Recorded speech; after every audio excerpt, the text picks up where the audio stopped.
세종 FM 라디오 상담실.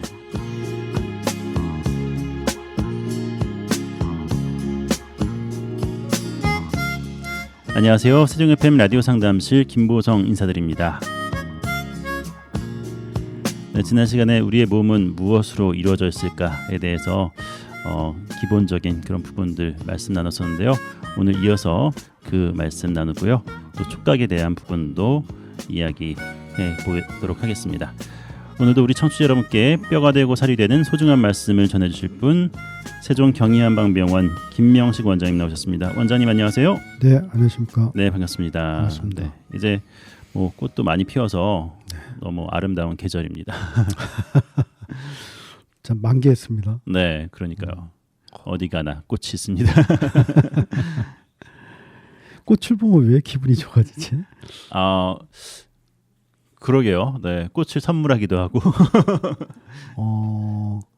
그게 생기 아닐까요? 생기. 네, 그죠? 그 나무도 보면은 왜 물이 쫙 그 나뭇가지 그죠? 잔가지까지 쫙 올라오지 않습니까? 네, 네. 그래서 이렇게 그 얼마 전까지만 해도 나뭇가지를 꺾으면은 꺾어지는데 네. 이제 안 꺾어지죠. 휘어지죠. 네. 그렇죠. 그래서 그런 어떤 생기에 전염되는 것 같아. 그러니까요. 눈도 호강시키고. 네. 네. 꽃들이 이렇게 어떻게 보면 한꺼번에 확 피잖아, 그죠? 네, 네. 한꺼번에 확 피는 것처럼 보이고. 네. 근데 시골에 살면 안 그렇거든요. 시골에 살면은 순서대로 피잖아. 네, 꽃 종류대로. 네. 특히 근데 이번 봄은 한꺼번에 핀 것 같아요. 폈죠. 갑자기 더워지고 추워지고 해서. 기다리다 못해. 네. 소리 없는 아우성. 네. 그 전에도 보면은 왜 시골서 그 마을 뒷산에 그 진달래부터 피죠.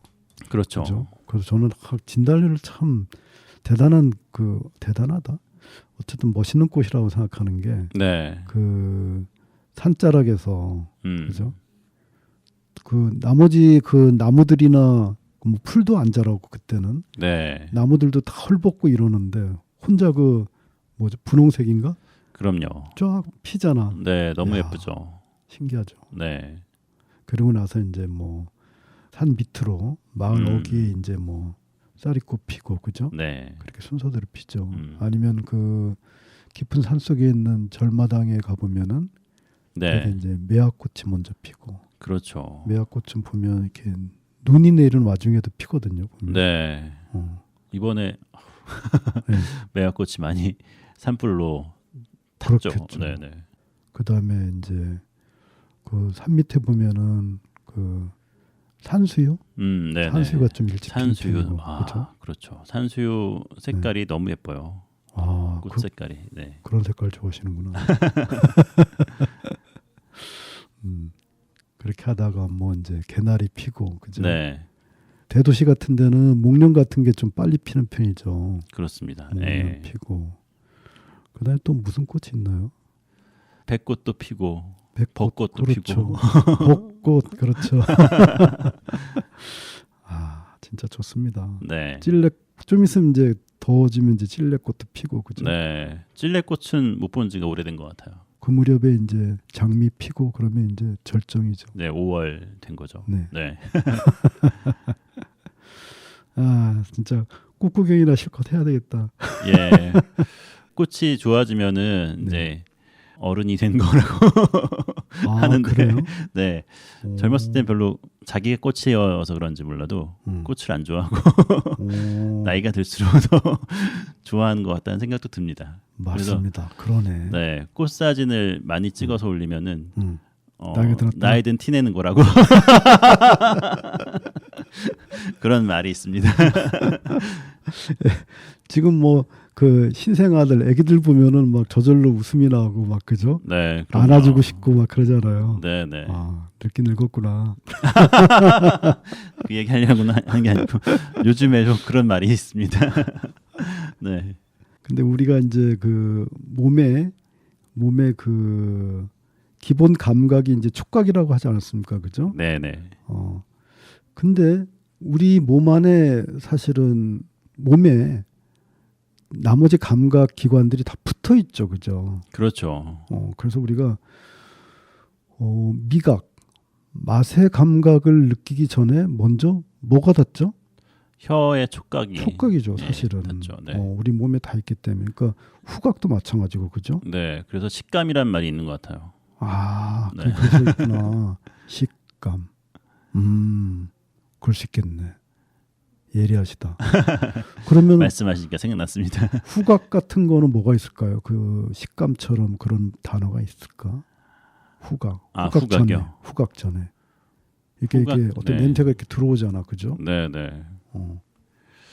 코로 느껴지는 감각은 후각 말고도 생각해 본 적은 없는 것 같은데요. 일단은 코에 일단은 뭐 우리가 찬바람이라든지 뭐 이런 뭐 따가운 거라든지 이렇게 촉각을 먼저 느끼잖아, 그죠? 네, 시큰한 그렇죠. 그런 느낌이 올 수도 있죠. 갑자기 찬바람이 들어오면. 그렇죠. 네, 만약에 연기 같은 게 들어와도 그죠? 네, 뭐 따갑기도 할 수 있고. 그렇죠. 눈도 따가울 수 있죠. 그렇죠. 네, 그 다음에 청각 같은 경우도 처음에 그 소리가 네, 우리 그 귀에 촉각을 일으키죠. 사실은 어떤 기계적인 자극, 그죠? 그렇겠죠. 네, 그러다가 그걸 이제 우리가 소리로 변환돼서 이렇게 청각이라는 게 되는 거고. 그러면 시각 같은 경우는 1차적인 자극이 이렇게 촉각으로 비유하면은 뭐가 이렇게 눈에 닿는 거죠? 뭐가? 닿기 때문에 시각이 발생하는 거죠. 그렇죠. 뭔가 정보가 들어오는 건데. 빛이죠, 빛. 아, 그렇죠. 네, 빛과 어둠이죠. 그 감각이 6가지인데 네, 그다음에 의식의 감각이라는 게 있죠. 음, 자, 한번 여쭤보겠습니다. 의식의 감각에 접촉하는 이 네. 촉각에 비유해서 접촉하는 게 뭐죠? 그러면 아까 그 시각을 이루기 전에 우리 그 안구 쪽으로 아니면 망막 쪽으로 접촉하는 그게 빛이라고 했듯이 네, 우리가 의식의 그 감각을 일으킬 때 이거를 촉발하는 제일 먼저 접촉되는 게 과연 뭘까요? 의식과 만나는 거요. 그렇죠. 음, 의식이 발생하기 전에 네, 내 몸 안으로 들어와. 뭐가 들어오죠? 글쎄요. 그거 잘 모르겠네요. 잘 모르겠죠. 네. 이거는 뭐 저도 잘 모르는데 제가 볼 때는 언어가 아닌가 싶어요. 아, 그렇겠네요, 진짜. 언어. 네, 우리가 예를 들면은 뭐 그 비 선생님이 저한테 네, 이제 뭐 어떤 말씀을 하셨어요, 그죠? 네, 어떤 말씀을 하시면 그게 접촉되죠. 어디선가 그렇죠. 뇌에서 접촉되든 어디선가 네. 접촉이 되겠죠. 그래서 그거를 글자로 변환시키든지, 그죠? 어떤 뜻으로 변환을 시키겠죠. 네, 그래서 그런 어떤 일단 언어적인 접촉이 1차적인 게 아닌가 네, 그렇게 생각이 듭니다. 그 언어가 우리나라 말 다르고 일본 말 다르고 뭐 중국말 다르듯이 네, 그죠? 그다음에 의식이 불교의 의식하고 그다음에 기독교의 의식하고 뭐 이슬람교의 의식이 서로 다르듯이 어떤 뭐 재래 의식을 말씀드린 게 아니고 네, 그 뜻, 예, 그 뜻이 다르듯이 똑같은 언어가 들어와도 일단 언어라는 거는 촉각을 자극하는 1차적인 거고 네, 그다음에 이거를 의식의 감각으로 바꾸는 데 있어서는 다르다는 얘기죠. 예, 그 개개의 감각 기관마다 다르다는 얘기겠죠. 혹시 저기 프랙탈 기하학이라는 거 들어보신 적 있으세요? 프랙탈 기하학. 못 들어봤습니다. 아드님이 저기 과학 좋아한다 그랬죠? 네, 물론 프랙탈 기하학은 이게 아마 제가 이해하기로는 어떤 작은 거에 네, 반복, 확대 반복이라고 네, 저는 이제 이해하고 있는데 저희들이 이제 지난 방송부터 이제 원자부터 이제 말씀을 드렸는데 그다음에 우리의 그 의식의 제일 알맹이인 그 네, 영혼이라든가 뭐 알라식 그러니까 이런 거에 그 작은 거부터의 반복 확대라는 거죠. 반복 확대. 홀로그램은 좀 다르죠. 홀로그램은 스크린과는 다르게 약간 3차원적인 네. 그런 이렇게 구현을 한 게 홀로그램이겠죠. 우리가 왜 영화에서 보면은 이렇게 그냥 이 공중에다 그냥 화면이 네, 띄워지는 뜨는 거, 거죠. 그런 거죠. 그게 우리 인류에게 어떤 이익을 주는 건가요? 근데 아무래도 지금 어떤 네. 뭐 글쎄요, 엔터테인 쪽으로 음. 아무래도 사람들에게 영향을 주지 않을까라는 생각이 들죠. 계속 파고 들어가면은 진짜 별거 없을 것 같아서 더 이상 안 물어볼게요.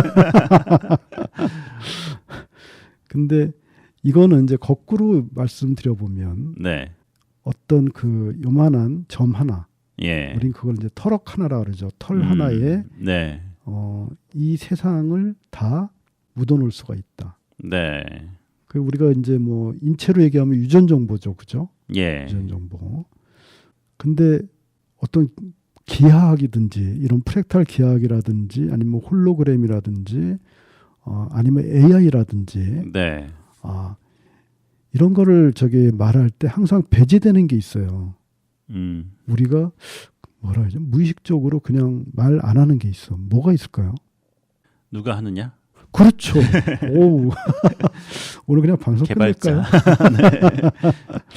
그게 뭐냐면은 그 마음이죠. 마음 사실은. 네. 마음이 사실은 다 빠져 있거든요. 이거는 저기 뭐야 그 현대 과학이 맨 처음에 길을 들어설 때 네. 그렇게 들어섰기 때문에 이런 결과가 초래된 건데 네. 결국은 이 뭐 프랙탈 기하학처럼 어떤 게 작은 거에서 반복이 확대가 된다 하지만 네.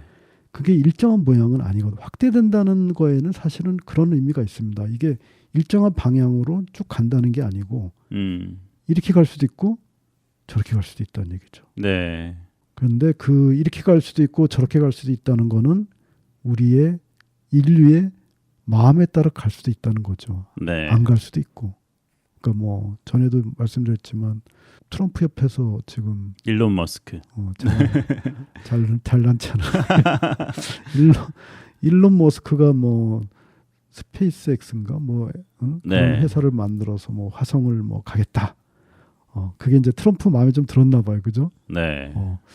근데 그게 진짜 화성에 갈 수도 있고 안 갈 수도 있겠죠. 그렇죠. 그죠? 근데 우리 인류를 다 화성에 데려가야 꼭 속이 풀리는 예. 그런 식의 태도를 보이고 있는데 그렇습니다. 그러니까 우리가 화성에 갈 수도 있고 안 갈 수도 있고 더 이상 얘기 안 할게. 더 이상 네. 얘기하면 이거를 이제 우리 몸으로 이제 표현을 하면은 우리의 몸 하나 하나에 우주를 사실은 이제 동양에서는 이제 삼천 대천 세계로 이제 표현을 하는데요. 네. 우리 몸 하나에 삼천 대천 세계가 다 들어있다. 그러니까 이 우리 몸 하나에 모든 네. 게 다 들어있다는 거죠. 마찬가지로 우리가 최근에 이제 배운 그 DNA 염색체 하나에 우리 몸이 다 들어있다는 얘기고요. 예. 네. DNA 염색체의 역사에 대해서 좀 간략하게 좀 말씀드려보면 그 DNA를 맨 처음 발견한 분은 어떤 말씀을 하셨냐면은 그 DNA 중심 원리는 어떤 유전 정보의 흐름이다. 네.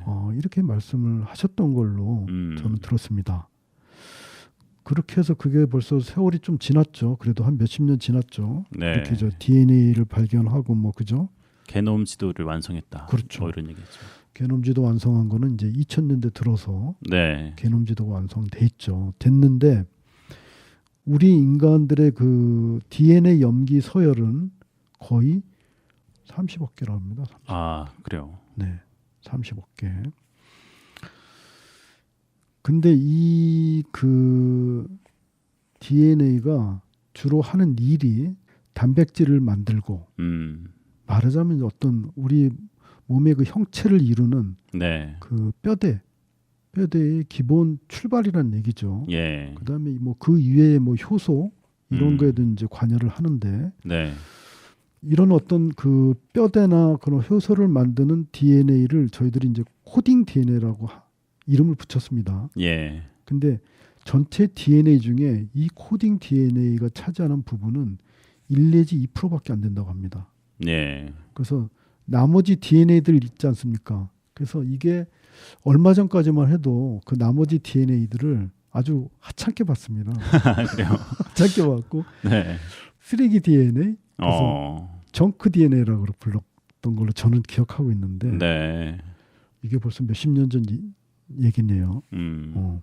근데 그렇다면 얘네들이 거의 98에서 99%잖아요. 그죠? 네. 근데 봤더니 얘네들이 그 DNA의 그 DNA 사회라고 하면 사회죠. 이 DNA 정보 사회를 이끄는 핵심은 아닌 것 같은데 예. 이 유전자 간의 그런 어떤 정보를 서로 제어시키는 데 있어서 각자 또 중요한 역할을 하고 있더랍니다. 98%의 DNA가요. 그렇죠. 네. 그래서 얘네들을 유전자 제어 네트워크에 포함시켰습니다. 그러니까 뭐 정치인들, 서민들 우습게 알지 마세요. 그런 거군요. 네. 그 이제 DNA가 있고 이제 하나 더 알아두셔야 될 게 이제 RNA라는 게 있습니다. RNA. 네. 이제 가장 큰 차이점은 DNA는 이제 두 가닥이고 예. RNA는 한 가닥이다. 그래서 그 DNA가 그 두 가닥인데 두 가닥을 이제 풀어서 이제 한 가닥씩 되잖아요, 그죠? 네. 그럼 이 한 가닥에다가 RNA를 붙여서 정보를 전달합니다. 예. 그럼 이 RNA가 리보솜이나 이런 데로 이동을 해서 이 새로운 정보를 복제를 하는 거죠, 말하자면. 복제를 해서 네. 다시 이제 DNA 그 이중 구조로 이렇게 네. 이제 진화하는, 뭐 진화할 수도 있고 아니면은 퇴화할 수도 있겠죠, 그죠? 이렇게 됩니다. 해서 그 RNA에 대한 뭐 자세한 거는 뭐 이런 방송에서 드릴 정도의 그런 시간은 없는 것 같고요.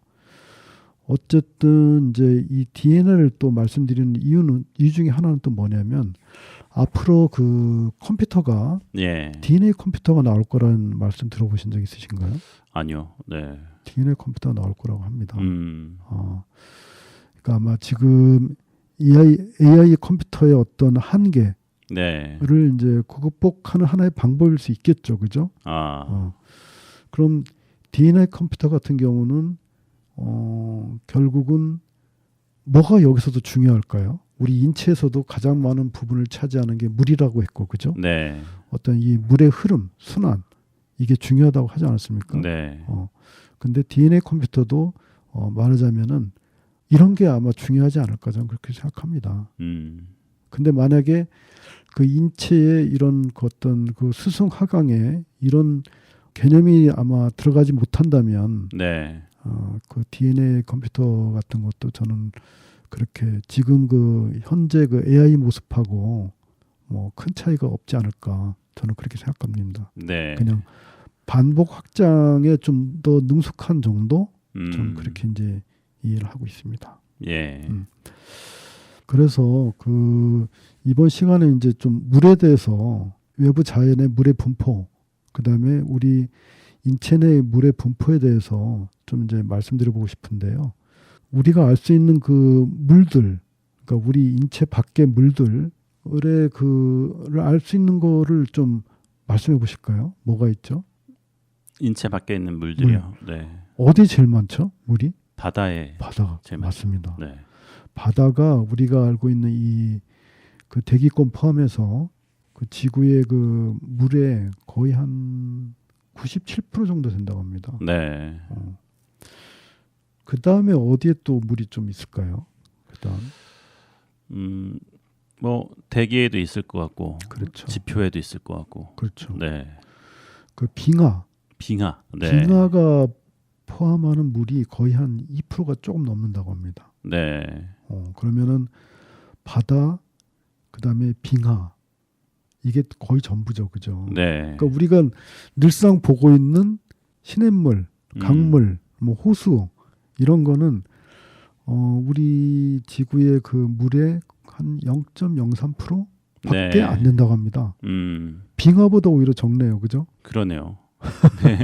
빙하는 거의 100배나 되네. 예. 근데 이 빙하가 녹고 있으니 그 다음에 이제 지하수, 네. 지하수하고 이제 뭐 저는 이제 용암수도 이제 포함시키고 싶은데 어쨌든 지하수가 한 0.6% 정도 된다고 합니다. 네. 그러니까 지하수가 우리가 볼 수 있는 거 뭐 시냇물이나 강물이나 뭐 호수나 이런 거에 거의 한 20회 정도가 저장이 되어 있는 거죠, 그죠? 그러네요. 그러니 그 지하수를 상당 부분 끌어내고 네. 그죠? 그거를 취수하고 하다 보니까 지구의 그 표면이 뭐라지 좀 내려앉는다고 하나요? 그렇죠. 얼마 전에 뭐 싱크홀 같은 것들도 생기고 예. 집안 맞습니다. 침하 뭐 이런 것들이 그렇죠. 일어나는 거죠. 네.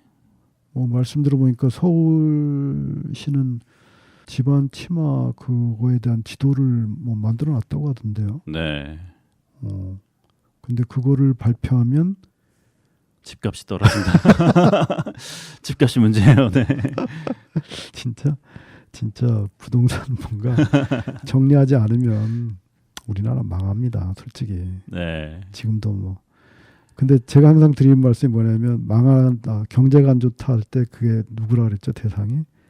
서민들만. 서민들입니다. 네. 그다음에 이제 그 우리 공중에 네. 떠 있는 물기 뭐 구름이나 눈이나 수증기나 네. 그죠? 이런 거는 0.001%밖에 안 된답니다. 적네요. 네. 제일 적죠, 그죠? 네. 우리 지하수가 그래도 꽤 많은 퍼센테이지를 차지하고 있는데 지하수는 되게 이제 이게 갇혀 있느냐, 네. 어느 쪽으로 통해 있느냐, 뭐 이렇게 이제 좀 구분지어서 이름을 붙여놨습니다. 그래서 이제 흐르지 않는 것도 있나 보네요. 그렇죠. 네. 그래서 크게 일단은 뭐 제일 중요한 우리가 흔히 아는 그 지하수 그거를 이제 자유면 지하수라고 하는데, 네. 요거는 그 지하수의 가장 윗부분이 우리의 그 지구 바깥의 대기압하고 같다고 합니다. 네. 그래서 여기는 이제 뭐 자유면 지하수라고 하는데 우리 인체로 표현하면은 저는 이게 아마 정맥하고 좀 유사하지 않나 이렇게 생각이 들고요. 그 다음에 피압 지하수라고 아까 말씀하신 막혀 있는. 그래서 그 물이 이제 고여 있지 않겠습니까? 네. 근데 그 물이 그 고여 있는 그 맨 위에 그 압력을 재보면은 지구에 있는 대기압보다 더 높다는 거죠. 네. 우리 왜 저기 왜 그것도 같은 건가? 왜 병마개 같은 거 이렇게 딱 딸 때 그냥 펑 소리 나는 거야. 터지잖아, 그죠? 네. 근데 저는 이거를 이제 우리 인체로 비유하면은 동맥과 유사하지 않나 네. 이렇게 생각이 듭니다. 그러면 이제 나머지 이제 두 가지가 있는데 더 약간 밑쪽으로 누수 지하수라고 네. 얘네들은 말 그대로 줄줄 흐르는 거죠. 줄줄. 계속 들어오기도 하고 나가기도 하고 네. 그런 또 지하수층이 있다고 합니다. 그래서 이거는 이제 뭐 우리 인체 혈관으로 이제 비유를 이제 했는데 모세혈관하고 비슷한 모세혈관이요. 네. 모세혈관도 계속 동맥에서 공급되고 또 정맥으로 들어 흡수되고 이러지 않습니까? 네. 이거랑 비슷한 것 같습니다. 그 다음에 지하수의 조금 더 위쪽에 가장 위쪽이죠. 어떻게 보면은 여기에 이제 부유 지하수라고 있습니다. 부유 말 그대로 이렇게 떠 있는 거죠. 떠다니는. 네. 그래서 이거는 밑으로는 이제 투과가 안 되고 네. 투과가 안 됩니다. 그래서 이거는 저는 이제 그 우리 인체 그 혈관 지도에서 볼 때 뭐와 유사하다고 생각이 드냐면은 림프관. 네. 림프관 같은 경우는 혈액 밖으로 나온 것들을 모아서 그냥 심장 쪽으로만 가는 거거든요. 네. 그래서 아마 그거랑 유사하지 않나. 그냥 그 우리 자연과 우리 인체를 비유하다 보니까 제가 이제 이런 걸 말씀드렸고요. 네. 그 이 지하수 관련돼서 시일가스 추출법에 대해서 한번 말씀드리고 싶은데요. 시일가스라고 아시죠? 바닷속에 매장되어 있는 그런 가스들. 아니죠? 그렇죠, 그렇죠. 네. 지층 아래 그죠? 네네. 그래서 이게 시일가스라는 건 원래 진흙 퇴적층 뭐 혈암이라고 하는데 네. 여기에 퍼져 있는 이렇게 쭉 퍼져 있다고 합니다. 음. 이 가스를 모아서 네. 추출하는 아. 그런 방식을 우리가 시일가스 이제 추출 방식이라고 하는데 그걸 네. 이제 어떤 방식으로 하냐면은 땅 속으로 거의 한 3km 정도 희추관을 이렇게 뚫는 거죠. 네. 박아놓고 그다음에 고압으로 분사를 한답니다. 뭐를 분사하냐면 이때 뭐를 분사하냐면 모래와 화학 첨가물이 들은 물 네. 이렇게 추출을 합니다. 그러면은 지하수가 오염이 되죠. 그렇죠. 네. 근데 이 셰일가스가 미국에서 셰일 오일일 수도 있고요. 셰일 오일이나 셰일 가스를 소위 말하면 뭐 중동에서 그 석유 헤게모니를 그 제하는 방법으로 어느 대통령 때는 막 그거를 적극적으로 추출했다가 네.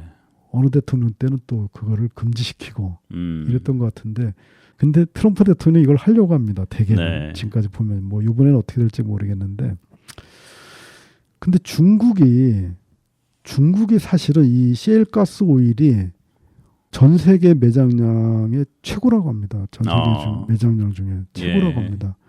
근데 중국은 셰일가스 그거를 추출할 생각을 엄두를 못 내고 있습니다. 네. 가장 중요한 이유가 뭘까요? 아까 저기 말씀드렸잖아요. 이거를 하려면은 물과 모래와 그다음에 화학 첨가물을 넣어서 고압 분사를 시켜서 이거를 네. 오염이 되는 것도 생각하고 또 물이 부족한 것도 그렇죠. 문제가 되겠죠. 중국 사람들은 오염되는 거 생각 안 할 것 같다. 제가 이렇게 방송에서 말씀드린 것 좀 그렇긴 한데 네. 지금까지 한 행동으로 봐서는 물 부족 때문에 못하는 겁니다. 그렇군요. 중국이 대표적인 물 부족 국가라고 합니다. 네. 저희들은 물 부족 국가인가요? 아닌가요? 이미 물 부족 국가라고 지정이 되었죠. 하지만 네. 물 부족 국가 아닙니다. 네. 아까 말씀드린 대로 물을 제대로 사용을 못해서 그런 거지. 네. 물 부족 국가는 아니라고 합니다. 중국은 이렇게 물이 부족하다 보니까 일단은 식량도 어마어마하게 들어가는 나라 아닙니까? 그죠? 네. 그 식량 생산도 어마어마하게 하지만 또 부족하게도 많이 부족한가 봅니다. 네. 그래서 여기는 이제 그 남수북조라고 해서 남쪽에 있는 그 양쯔강물을 예. 관을 저쪽 북쪽 끝까지 아니면 이쪽 산동반도까지 이렇게 내서 그 소위 말하면 관계수로죠. 그렇죠. 그런 작업도 지금 하고 있습니다. 네. 우리가 그 물을 점점 부족하게 만드는 그런 산업이나 과학이 지금 발달하고 있죠. 특히 반도체, 네. 반도체나 이제 AI, 그죠? 뭐 코인 채굴 이런 네. 거에도 진짜 어마어마한 물이 들어가는 거죠. 그렇군요. 그죠? 그러니까 물이 제대로 순환도 안 되고 또 한편에서는 가용할 수 있는 물들을 자꾸 낭비하는. 예. 근데 그 낭비하는 속도도 너무 빨라지고 물에 대해서 간략하게 우리 외부에 있는 물들을 네.